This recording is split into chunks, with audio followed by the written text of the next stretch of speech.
आधारित धम्म देणारे विश्ववंदनीय तथागत भगवान बुद्ध, भारतीय बौद्ध महासभेचे संस्थापक तथा भारतीय राज्यघराणे शिल्पकार बोधिसत्व डॉक्टर बाबासाहेब आंबेडकर या महामानवांना सर्वप्रथम त्रिवार वंदन करतो। मी जगदीश हातेकर, भारतीय बौद्ध महासभा तालुका अध्यक्ष जळगाव जामोद। आज आपण बघणार आहोत फाल्गुन पौर्णिमा, फग्गुन पूर्णमी। फग्गुन पूर्णमी बुद्ध जीवनात अविस्मरणीय अशा 3 घटना घडल्या, ज्या बौद्ध वाङ्मयामध्ये स्वर्णाक्षरांनी अंकित ठेवण्यासारख्या आहेत। त्या म्हणजे पहिली घटना म्हणजे कपिलवस्तू भगवान बुद्धांची प्रथम भेट। दुसरी घटना म्हणजे पुत्र राहुलांची प्रवज्जा। तिसरी घटना सिद्धार्थ गौतमाचा सावत्र भाऊ नंदाची प्रवज्जा। आणि त्यापैकी आपण या ठिकाणी आज बघणार आहोत कपिलवस्तू। या ठिकाणी भगवान बुद्धांची पहिली भेट। परिव्राजक सिद्धार्थ गौतमाच्या गृहत्यागाचे हे 7वे वर्ष होते, ज्यावेळेस सिद्धार्थाने आपला गृहत्याग केला आणि त्यानंतर ते 7 वर्ष आपल्या कुटुंबापासून, आपल्या नगरीपासून असे दूर होते। आणि त्यानंतर त्यांना ज्यावेळेस संबुद्धी प्राप्त झाली त्यानंतर त्यांना 7 वर्ष पूर्ण झालेली होती आणि हे वर्ष 7वे होते। ते सर्वप्रथम कपिलवस्तू येथे मृग ऋषीच्या आश्रमात प्रव्रजित होऊन थेट 400 मैल दूर अंतरावर असलेल्या ऋषी मुनी महंत यांच्या राजगृह नगरीस पायी पायी आले होते। गृध्रकूट पर्वतावर थांबून भिक्षाटण्याकरिता राजगृहात आले होते। तेव्हा साऱ्या नगरवासी जनतेने त्यांचे अद्भुत सौंदर्य पाहिले होते। महाराज शेनीय बिंबिसार त्याला भेटण्यास गृध्रकूट पर्वत चढून गेले। त्यांची दृष्टादृष्ट झाली। परिव्राजक सिद्धार्थ गौतमाची सुवर्णकांती, उंच प्रमाणबद्ध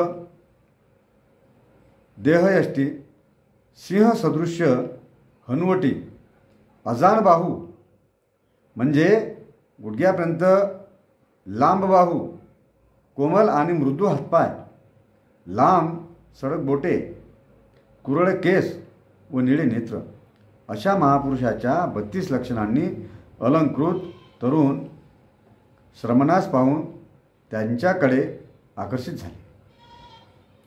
कुशलक्षेम विचारपूस झाल्यानंतर महाराजाने परिचय विचारला।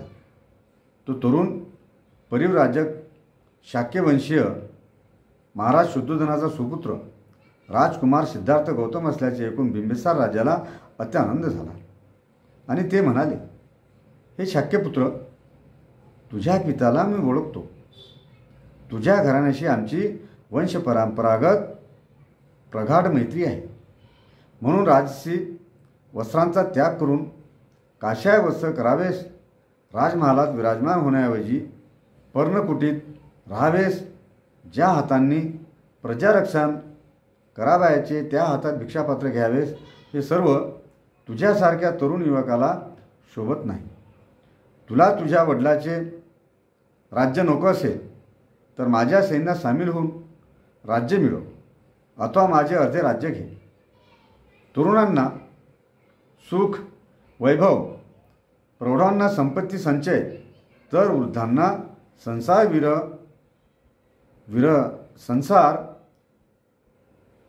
विरक्तीसह धर्मदीक्षा शोभून दिसते।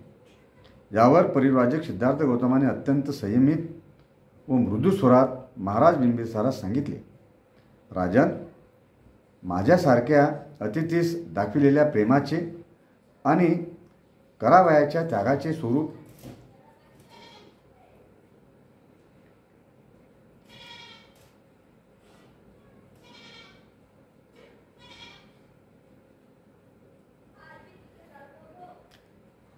आपल्यासारख्या शिशुनागवंशीय कुलवंता शोभून दिसते।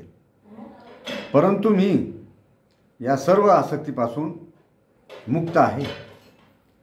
दुनियेला सुखाची प्राप्त व्हावी, तिची दुःखातून सुटका व्हावी, युद्धाच्या तृष्णेपासून सुटका व्हावी, विश्वात मैत्री आणि शांती नांदावी, त्या चिरंतन सत्याच्या शोधासाठी मी उग्रताग केला आहे. त्याच्या प्राप्तीनेच माझे समाधान होणार आहे. मला अखिल मानवाला मुक्तीच्या परम उंचीवर न्यायचे आहे. दुःखाचा आणि त्यांच्या कारणांच्या शोधार्थ माझी यात्रा सुरू आहे. मला तो उजेडाचा मार्ग सापडल्यावर मी राजगृहास येऊन आपली अवश्य भेट घेईन. राजगृहावरून परिव्राजक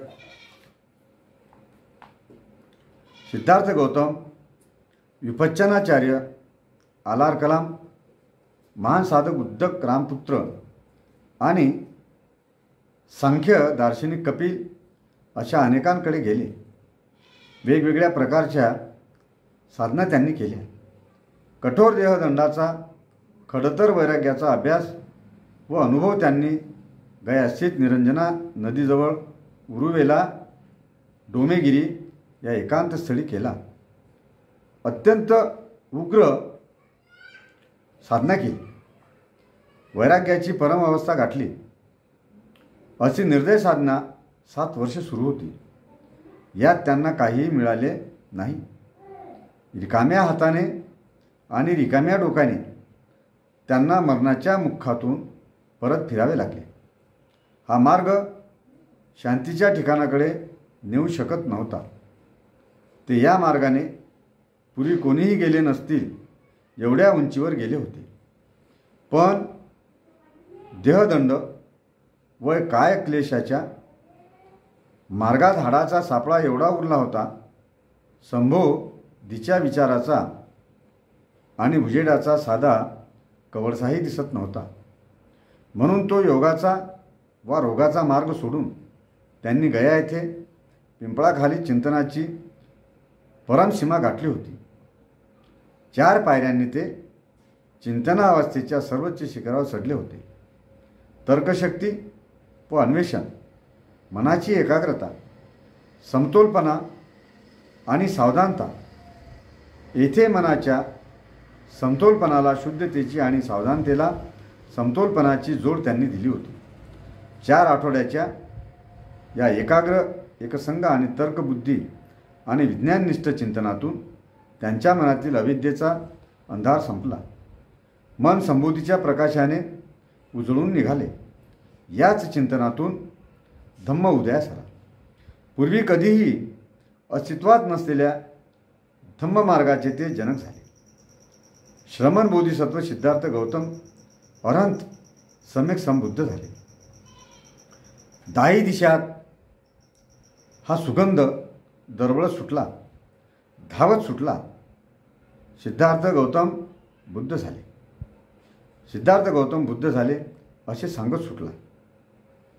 इसिपतन भूगदाव वनात त्यांनी पंचमवर्गीय भिक्खूंना प्रथम हे तत्त्वज्ञान समजावून सांगितले. धम्मचक्र प्रवर्तन झाले. संघात यश व त्यांचे मित्र आणि काश्यप बंधू आणि त्यांचे 1000 जटिल शिष्य संघामध्ये दीक्षित झाले.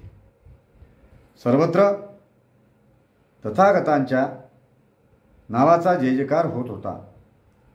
मगध नरेश महाराज बिंबिसाराने व त्यांच्या जनतेने धम्म स्वीकारला होता. सर्वत्र धम्मदीक्षेची लाट उसळली होती. या 6 वर्षाच्या काळात कपिलवस्तू नगरीत घडलेल्या घटनाचे सिंहावलोकन असे आहे. भृगु आश्रमात परिव्राजक दीक्षा घेऊन अनुमा नदीपर्यंत गेल्यावर सिद्धार्थाने शन्नास कपिलवस्तूला परत जाण्यासाठी सांगितले. शन्नाचं हृदय भरून आलं होतं. कंठक घोड्याने आपल्या धनाचे पाय चाटले. त्याच्या डोळ्यातून अश्रू वाहत होते. कठोर अंतःकरणाने छन्न व कंठक राजधानीत परत आले. कंठक घोड्याने कपिलवस्तू नगरीत राजवाड्यात येऊन हंबरडा फोडला व धन्याच्या विरहाने प्राण सोडला. सारथी छन्नानेही धन्याच्या विरहाने जगाचा निरोप घेतला. सिद्धार्थ गौतमाच्या महाभिनिष्क्रमणानंतर काही दिवसांनी शाक्य संघासमोर युवकांनी युद्धाच्या निषेधार्थ निदर्शने केली. शांततामय आंदोलनाने शाक्य आणि कोली यांच्यातील संघर्ष संपला. वाटाघाटीने वाद मिटला. उरळीचे पेटलेले पाणी थंड झाले. दोन्ही राज्यात मैत्रीचे नवे संबंध नवे पर्व सुरू झाले. या वार्ता राजमहाला शुद्धोधनाकडे जात होत्या. राजपरिवाराला आनंद होत होता. या घटनेमुळे नव्या आशा पल्लवित होत होत्या. सिद्धार्थ परत येईल असे वाटत होते. महाप्रजापतीचा आक्रोश काळजात मावत नव्हता. ती म्हणत होती, धनरास रे हा निवास रे, तुझ्या वाचून दिसतो भकास रे. सिद्धार्थाच्या विरहाने राजा शुद्धोधनाचे मन थाऱ्यावर नव्हते.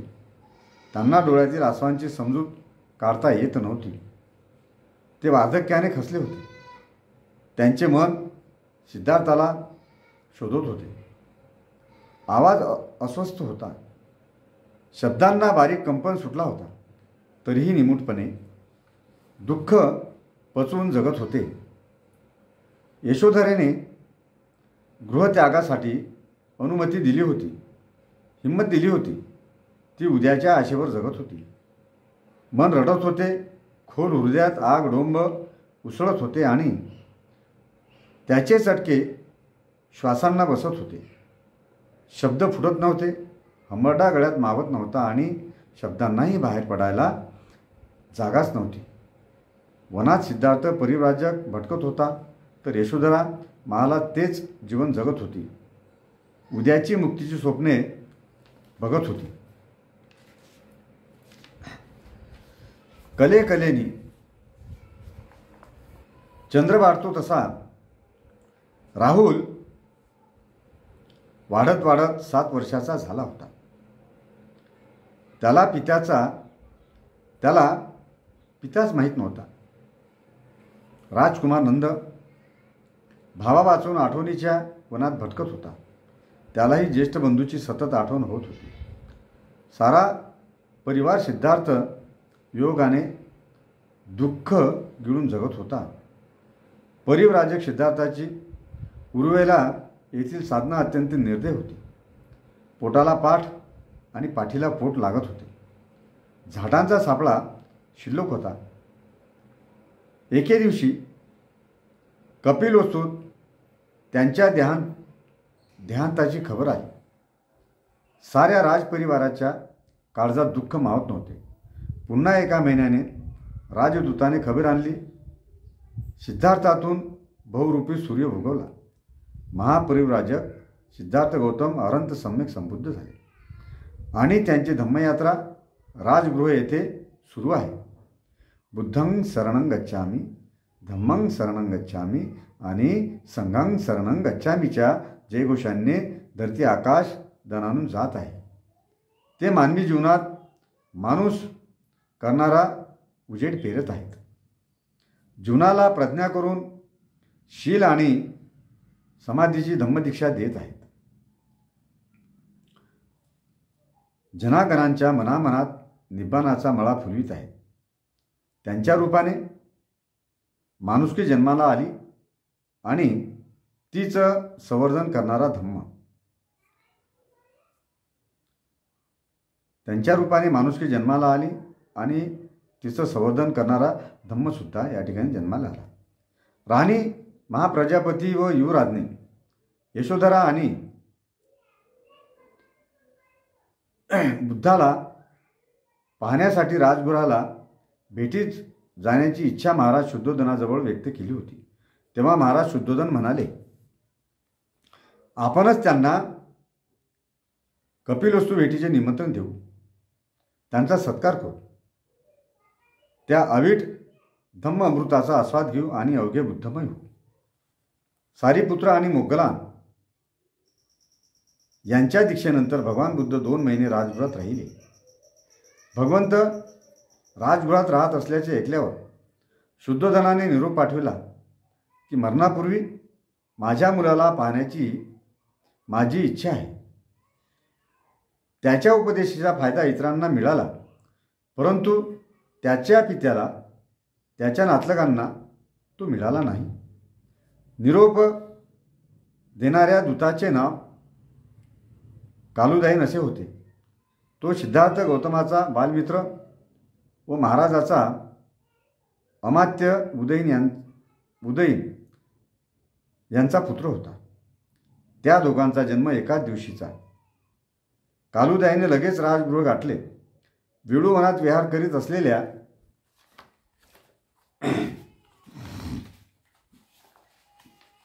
भगवंताला ते भेटले व म्हणाले, हे जगदंदीय तथागता, कमलपुष्प ज्याप्रमाणे सूर्योदयासाठी उत्सुक असते, त्याचप्रमाणे आपले पिताजी आपली वाट पाहत आहेत. तथागतांनी आपल्या पित्याची विनंती मान्य केली आणि आपल्या बऱ्याच शिष्यांसह ते पित्याच्या घरी जावयास निघाले. भगवंत अधूनमधून मुक्काम करीत चालले होते. ते येण्यासाठी निघाल्याची वार्ता शुद्धोधनाला सांगण्यासाठी कालुदाय पुढे निघून गेला. लवकरच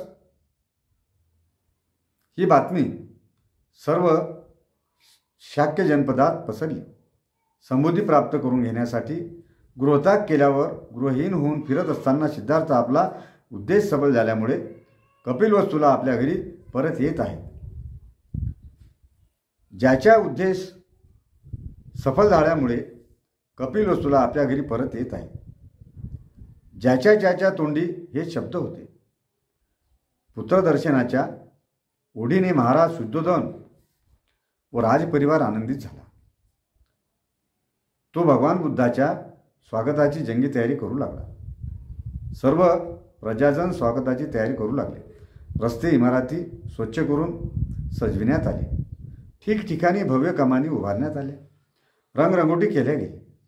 तोरण पताका लावण्यात आल्या. सारे नगर एखाद्या नववधूप्रमाणे सजले होते.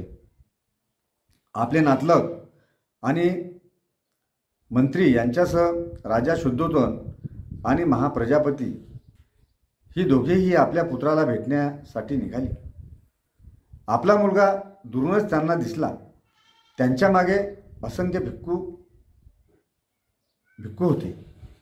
त्यांचे सौंदर्य, गांभीर्य आणि तेज पाहून ते थक्क झाले आणि त्यांचे अंतःकरण अत्यानंदाने भरून तो आनंद व्यक्त करण्यास त्यांना शब्द सापडेना.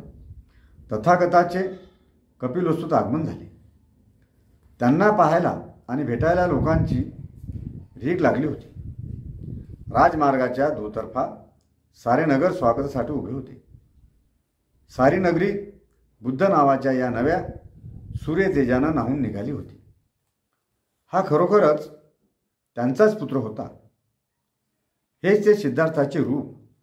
तो महान श्रमण त्यांच्या हृदयाच्या किती जवळ होता आणि तरीही त्यांच्यातील अंतर किती दूर होते. तो मुनिश्रेष्ठ आता त्यांचा पुत्र सिद्धार्थ नव्हता. तो बुद्ध, भगवान अनंत, सत्यवीर आणि सगळ्या मानवजातीचा गुरु होता.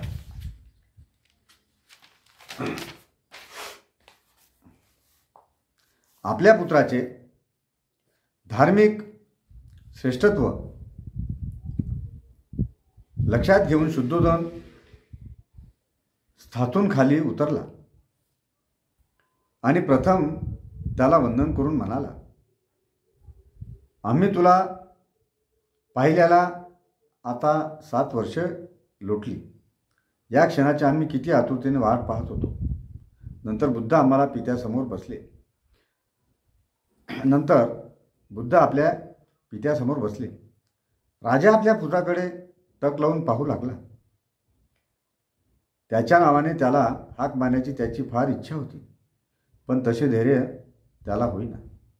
सिद्धार्थ, तो मनातल्या मनात उद्गारला, सिद्धार्था, आपल्या पित्याकडे परत ये आणि पुन्हा त्याचा पुत्र हो.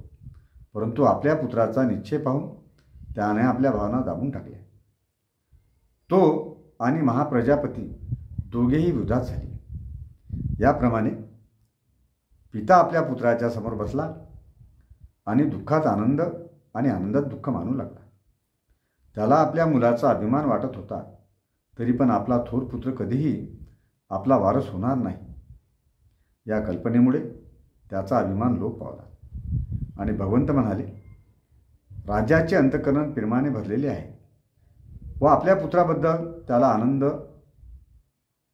त्याला अत्यंत दुःख होत आहे. पण ज्या पुत्राला आपण